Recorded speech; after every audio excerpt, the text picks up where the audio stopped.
आगे देखेंगे कि ये नया नया कार्यक्रम शुरू हुआ है और ये नया बच्चा जो प्रॅक्टिस नहीं है उसको कार्यक्रम देने के लिए म्हणूनच मी त्याला कार्यक्रम देण्याचे टाळत होतो. इसलिए मैं क्या कर रहा था, अवॉइड कर रहा था कि उसको कार्यक्रम ना दो. आगे देखेंगे. मी शिरीषकडे पाहिले. त्याच्या चेहऱ्यावर धीटपणा व आत्मविश्वास पुरेपूर प्रतिबिंबित झाला होता. पण त्याचे हे अवसान फार वेळ राहणार नाही हे मी ओळखून होतो. पडदा वर जाऊन बाहेरचा श्रोतृवृंद नजरेला पडताच त्याचा हा धीर सुटेल ह्याची मला खात्री होती. तभी ये प्रोफेसर जो है बोल रहे हैं कि मी शिरीषकडे पाहिले आणि त्याच्या चेहऱ्यावर धीटपणा व आत्मविश्वास पुरेपूर प्रतिबिंबित झाला. मैंने क्या किया, शिरीष के फेस पे देखा और उससे मुझे पता चला कि धीटपणा आणि आत्मविश्वास, उसमें जो सेल्फ कॉन्फिडेंस था वो उसके चेहरे पे झलक रहा था. पण त्याचे हे अवसान फार वेळ राहणार नाही हे मी ओळखून होतो. मतलब ये जो हंस रहा है, फ्रेश दिख रहा है, उस कॉन्फिडेंस से भरा हुआ फेस उसका जो दिख रहा है वो मतलब लोगों को देख के उसकी एनर्जी ख़त्म हो जाएगी, मतलब ये डर जाएगा. धीर सुटेल याची मला खात्री होती. शिरीषने खूण करताच मी पडदेवाल्याला इशारा केला. पडदा झर झर वर गेला. शिरीष ने आंखों से इशारा किया. तभी क्या हुआ, पर्दा जो है, मैं बोली हूँ स्टेज पे ये शो चल रहा है, तो ये जो पर्दा है वो ऊपर गया और स्टेज शुरू हो गया. फुटलाईटचा झगझगीत प्रकाश, झगझगीत मतलब क्या, ग्लिटरिंग ब्राइट शाइनिंग लाइट डोळ्यावर पडताच शिरीषने डोळे मिटून घेतले. वो जो लाइट उसके मुंह पे आ गई, उसने आंखें बंद कर दी.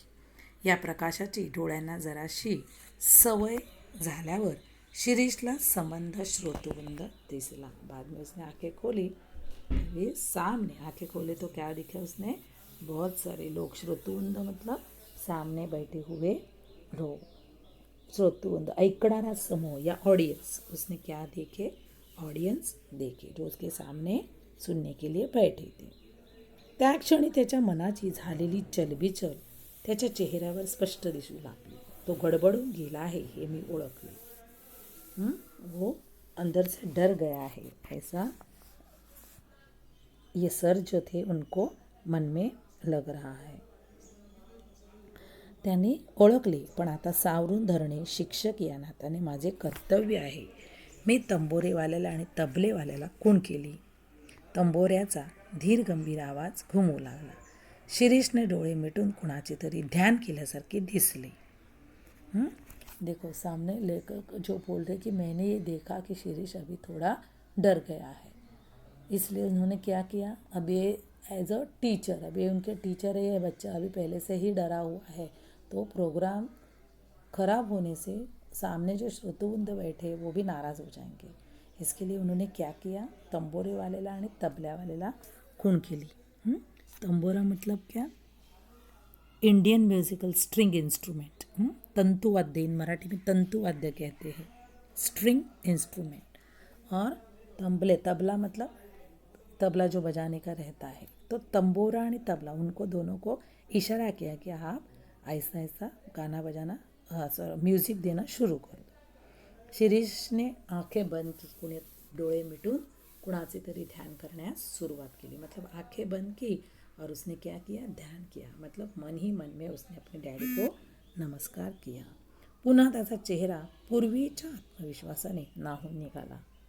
फिर उसका चेहरा, उसने जब भी ध्यान किया अपने डैडी का, तभी फिर उसका चेहरा और फ्रेश और पूरा कॉन्फिडेंस से भरा हुआ दिखाई दिया.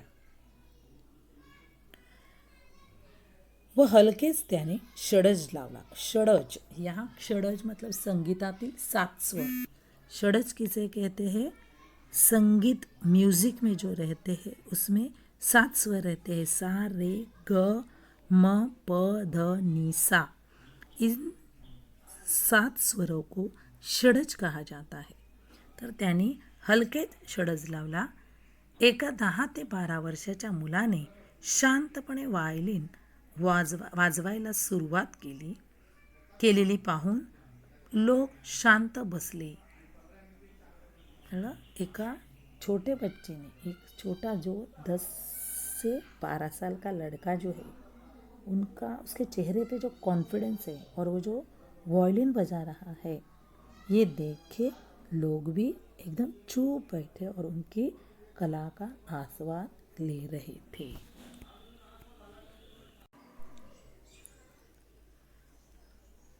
एका 10 ते 12 वर्षाच्या मुलाने हे शांतपणे वाजवायला सुरुवात केलेली पाहून लोक शांत बसले. धीमेपणाने शिरीषने भूप रागातील गत वाजवायला सुरुवात केली. भूप राग मतलब ये जो क्लासिकल मतलब इंडियन म्यूज़िक है, हिंदुस्तानी क्लासिकल राग जो है, भूप राग, पीलू राग, आगे पीलू का भी नाम आया है इस लेसन में. ये म्यूज़िक का एक प्रकार है. तर त्याने शिरीषने गतरागातील धून वाजवायला सुरुवात केली. तेच ते सूर, मात्रेचाही फरक नाही. तो शांतपणे वाजवू लागला. मतलब इतने अच्छे से वो बजा रहा था, शांति से जो बजा रहा था. लेखक भी खुश हो गए. तेच ते सूर काय सांगितलं त्यांनी जी कुठला राग, भूप रागातील जी धुन वाजवायला सुरुवात केली, जिस भूप राग में वो धुन बजा रहा था, वो सुन के लोग भी चुपचाप बैठे रहे. आजपर्यंत बसला नव्हता एवढा धक्का मला बसला. आजपर्यंत बसला नव्हता एवढा धक्का मला बसला. धक्का बसणे म्हणजे काय? To be shock. लेखक भी क्या हो गए, मनात हादरले, वो भी डर गए की सही में कानावर विश्वास बसेना, नजरेवरही बसेना. कळलं? त्यांना स्वतःलाच पटलं नाही कि सही में सुन रहा हूँ, क्या शिरीष वायलिन बजा रहा है. आहा, ये जो है उससे वो एकदम शॉक हो गए.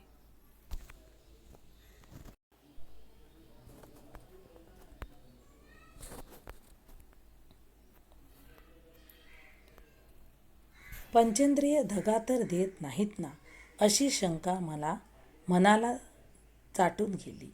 माझ्या जागी तुम्ही असतात किंवा आणखीन कोणी असतं तरी त्यांच्या मनातही ती शंका आली असती. तुम्हीच सांगा, सुमारे 6 महिन्यापूर्वी शिरीष माझ्या विद्यालयात आला. धीटपणे त्याने विचारले, आपणच का पी जनार्दन? मी सुहास्य मुद्रेने होय म्हणताच तो म्हणाला, माझे नाव शिरीष भागवत. घरी श्रीच म्हणतात मला.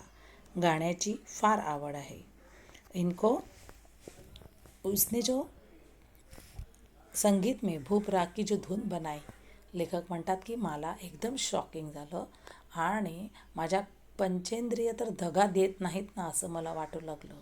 सही में सुन रहा हूँ, ये जो बजा रहा है लड़का वो सही बजा रहा है और ये मैं सही सुन रहा हूँ. मतलब लेखक एकदम आश्चर्यचकित झाले.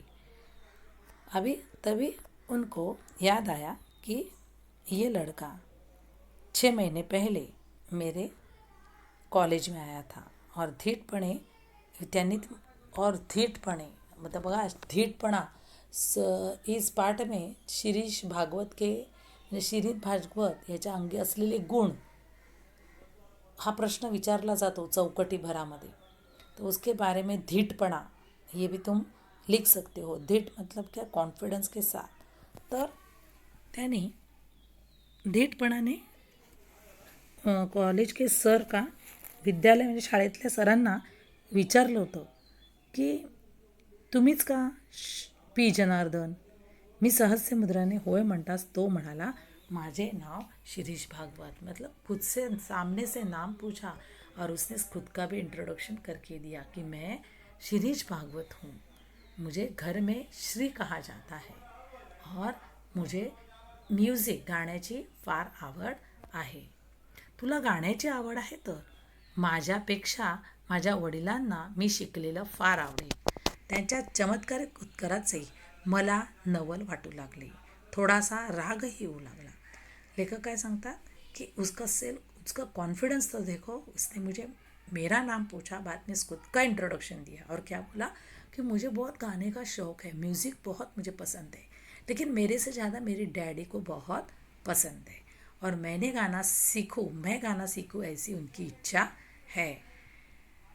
और चमत्कारिक उत्तर, ये जो उसने आंसर दिया उसका सुन के लेखक बोले कि मुझे भी थोड़ा मतलब गुस्सा आया, राग ही येऊ लागला, मतलब थोड़ा ये भी लगा कि ये लड़का कैसा है, कुछ ऐसा बोल रहा है। फिर बाद में गुस्सा भी आने लगा कि इतना छोटा होने के बाद भी ऐसा ये एकदम डायरेक्ट सब ये बोल रहा है.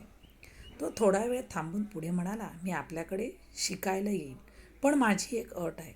मी शिकायला आलो की मी रोज माझे वडील पण येतील, शिकवणी चालू असताना वर्गातच बसतील. आता मात्र मला राग आला. देखो शुरू में ही उनको गुस्सा आया था कि इतना छोटा बच्चा मेरे नाम पूछ रहा है, खुद का इंट्रोडक्शन दे रहा है, कॉन्फिडेंस का उसका कॉन्फिडेंस देख के खुश भी हो गए लेखक, लेकिन फिर भी गुस्सा भी आ गया कि इतना छोटा हो के ये क्या एक्स्ट्रा ऑर्डिनरी ये कर रहा है, एक्स्ट्रा स्मार्ट बन रहा है, ऐसा ऐसा लेखक को लगा. फिर उसने क्या कहा कि मुझे म्यूज़िक का बहुत शौक़ है और मुझे क्लास में आपके मतलब आप मुझे सिखाओगे और मैं अगर सीखने के लिए आपके पास आता हूँ तर काय सांगितलं आहे, माझी एक अट आहे, एक शर्त है. क्या शर्त है कि रोज़ माझ्याबरोबर माझे वडील पण येतील. मैं आऊँगा, मेरे साथ मेरे डैडी भी मेरे साथ ही क्लास में बैठेंगे, आएंगे और क्लास में बैठेंगे. क्या अपने पेरेंट अपने क्लास में बैठते हैं? हम लोग के स्कूल में आके बैठे हैं कभी? लेकिन उसने ऐसा कहा.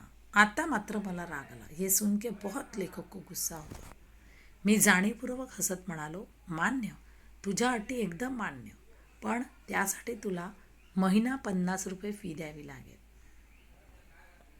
गुस्सा तो हो गए थे लेखक, लेकिन फिर बाद में उन्होंने क्या कहा, ठीक है तू जो बोल रहा है ठीक है, मुझे चलेगा कि संगीत सीखने के लिए तू आ जा, तेरे साथ डैडी भी आएंगे, क्लास में ही बैठेंगे, लेकिन आपको उस इसलिए आपको 50 रुपीज़ पर मंथ फीस देनी पड़ेगी. बहुत साल पुरानी बात है, इसलिए वो टाइम में 50 रुपया महीना बोले हैं. पूरा महीने की फ़ीस 50 रुपया बोले हैं.